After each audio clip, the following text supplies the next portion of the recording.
মুসলিম বিশ্বের এখন কেন এই করুণ অবস্থা? মুসলিম বিশ্ব কেন এখন নিজেদের সার্বভৌমত্ব নিজেরাই রক্ষা করতে পারছে না?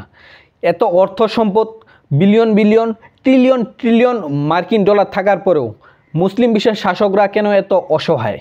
মূলত পৃথিবীতে যত খনিজ সম্পদ রয়েছে তার মধ্যে ম্যাক্সিমামই হচ্ছে আরব অঞ্চলে, অর্থাৎ মুসলিম দেশগুলোতে। তেল গ্যাস সহ যত খনিজ সম্পদ রয়েছে তার ম্যাক্সিমামই হচ্ছে বিশেষ করে আরব অঞ্চলে। আর আরবরা এই খনিজ সম্পদ দিয়ে তারা পৃথিবীতে রাজত্ব করছে, এই খনিজ সম্পদ দিয়ে তারা ধনী হয়ে গেছে। কিন্তু এই টাকাকে তারা কিভাবে কাজে লাগাচ্ছে? তারা কি এই টাকাগুলোকে সঠিকভাবে কাজে লাগাতে পারছে? না, তারা বিনোদনের পিছনে খরচ করছে। তারা এই টাকাগুলো দিয়ে তারা বিশাল বিশাল বিল্ডিং নির্মাণ করছে। তারা পৃথিবীর সর্বোচ্চ বিল্ডিং নির্মাণে বিলিয়ন বিলিয়ন মার্কিন ডলার খরচ করছে, অথচ তাদের নিরাপত্তায় তারা কোনো খরচ করছে না। তাদের নিরাপত্তার দায়িত্ব তারা তুলে দিয়েছে ইউরোপকে, আমেরিকাকে। আর এখন কি হচ্ছে? এখন তাদের নিরাপত্তা ঝুঁকিতে। কিভাবে?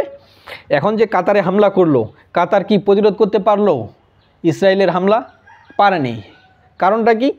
কাতার মনে করেছিল আমেরিকা তাদেরকে নিরাপত্তা দিবে। শুধু কাতার নয়, কাতার, আরব আমিরাত, সৌদি আরব, বাহরাইন, এভাবে আরবের অনেক দেশ তাদের নিরাপত্তার দায়িত্ব দিয়ে দিয়েছে আমেরিকাকে।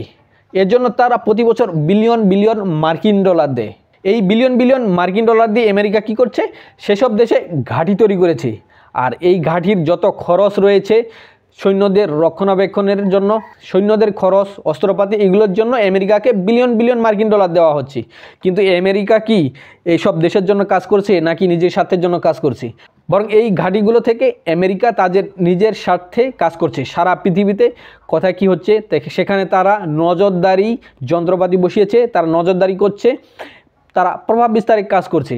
আর এসব আরব বিশ্ব মনে করছে আমাদেরকে তারা গ্যারান্টি দিচ্ছে, নিরাপত্তা গ্যারান্টি দিচ্ছে, আমাদেরকে তারা নিরাপত্তা দিচ্ছে।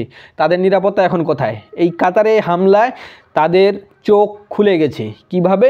কাতারের সাথে আমেরিকার নিরাপত্তা চুক্তি আছে এবং কাতারের নিরাপত্তার দায়িত্ব হচ্ছে আমেরিকার। সেখানে আমেরিকার অত্যাধুনিক অনেক অস্ত্রশস্ত্র রয়েছে, সেখানে আমেরিকার ঘাঁটি রয়েছে, আমেরিকার সৈন্য মোতায়েন আছে, আমেরিকার আকাশ প্রতিরক্ষা ব্যবস্থা আছে। কিন্তু এত কিছুর পরেও নীরবে হামলা করলো কাতারে। কাতার কিছুই করতে পারলো না। কারণ একটাই, আমেরিকাকে সব কিছু দায়িত্ব দেওয়া হয়েছে, কিন্তু আমেরিকা তো তাদের নিজের স্বার্থে কাজ করে। এতদিন আরব বিশ্ব এটা বুঝতে পারেনি, এখন তারা বুঝতে পারছে। অথচ এসব আরব বিশ্ব বিলিয়ন বিলিয়ন মার্কিন ডলার উপার্জন করে তাদের খনিজ সম্পদ থেকে। আর এসব খনিজ সম্পদ তারা নিজেরাই অস্ত্র উৎপাদনে ব্যয় না করে, তারা নিজেরাই বিজ্ঞান প্রযুক্তিতে এগিয়ে না গিয়ে তারা কি কাজ করছে? তারা বিশাল বিশাল শহর নির্মাণ করছে। সৌদি আরব নিয়ম শহর তৈরি করছে, সেখানে তারা ট্রিলিয়ন ট্রিলিয়ন মার্কিন ডলার খরচ করছে। অথচ অন্যদিকে আরব বিশ্ব কি করছে? বিশাল বিশাল বিল্ডিং নির্মাণের পিছনে বিলিয়ন বিলিয়ন মার্কিন ডলার খরচ করছে। তারা এক দেশ আরেক দেশের সাথে প্রতিযোগিতা করছে কে পৃথিবীর সর্বোচ্চ বড় বিল্ডিং তৈরি করতে পারে। অন্যদিকে ইউরোপ, আমেরিকা, ইসরায়েল এরা কি করছে? এরা করছে নিজেরাই টেকনোলজি আবিষ্কার করছে, টেকনোলজিতে স্ট্রং হচ্ছে, তারা অত্যাধুনিক অস্ত্রশস্ত্র তৈরি করছে। তাহলে কী লাভ হলো? বিলিয়ন বিলিয়ন ট্রিলিয়ন ট্রিলিয়ন ডলারের মালিক হয়েও তাদের সার্বভৌমত্ব হুমকিতে, তাদের নিরাপত্তার কোনো গ্যারান্টি নাই।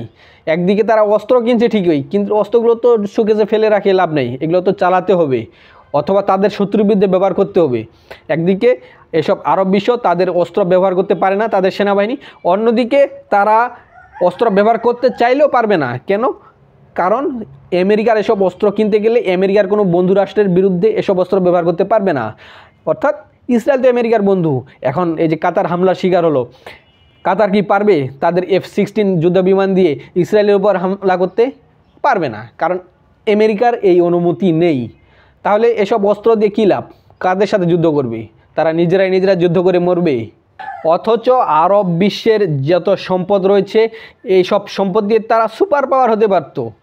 তাদের টাকা চলছে আমেরিকা, ইউরোপ, ইসরায়েল। অথচ তাদের যে ট্রিলিয়ন ট্রিলিয়ন মার্কিন ডলার আছে এগুলো দিয়ে যদি তারা নিজেরাই অস্ত্র তৈরির পেছনে গবেষণা করত অথবা অন্য মুসলিম দেশে ইনভেস্ট করতো, সেখান থেকে লাভবান হতে পারত। যেমন ইরান, তুরস্ক, তারা অনেক চাপে থাকলেও তারা নিজেরাই স্বাবলম্বী হওয়ার চেষ্টা করছে, কিন্তু তাদের সেই অর্থকড়ি নেই। এসব আরব বিশ্ব যদি ইরানে তুরস্কে ইনভেস্ট করত, তারা একতাবদ্ধ হয়ে এখানে অত্যাধুনিক অস্ত্রশস্ত্র তৈরি করতে পারতো, যুদ্ধ বিমান তৈরি করতে পারতো। কারণ ইরান তুরস্কের সেই ক্ষমতা আছে, কিন্তু তাদের সমস্যা হলো তাদের অর্থকড়ির অভাব। এসব আরব বিশ্ব যদি ইরানে তুরস্কে ইনভেস্ট করতো, আমেরিকাকে ইউরোপকে এত ট্রিলিয়ন ট্রিলিয়ন মার্কিন ডলার না দিয়ে এখানে যদি বিলিয়ন বিলিয়ন মার্কিন ডলার দেওয়া হতো, তাহলেই তারা নিরাপত্তা পেত। একদিকে তারা এসব প্রযুক্তির নিজেরাই অংশীদার হতে পারতো, কারণ এটা যৌথ প্রজেক্ট, তারা নিজেরাই উৎপাদন করতে পারতো।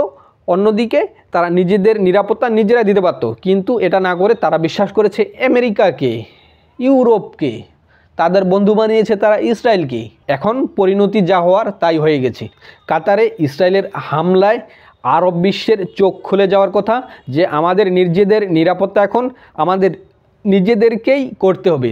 সকল মতভেদ ভুলে গিয়ে আরব বিশ্বকে একত্রিত হইতে হবে। শুধু আরব বিশ্ব নয়, সমস্ত মুসলমান বিশ্বকে এক হইতে হবে। এখানে শিয়া সুন্নি দেখে কোনো লাভ নেই, এখানে ব্রাদারহুড বা ওয়াহাবিজম দেখে কোনো লাভ নেই। আগে নিজেদের নিরাপত্তা, আগে নিজেদের জীবন রক্ষা, আগে মুসলমান হিসেবে মুসলমানদের স্বার্থ রক্ষা করা, বৃহত্তর স্বার্থে মুসলমানদেরকে এক হইতে হবে।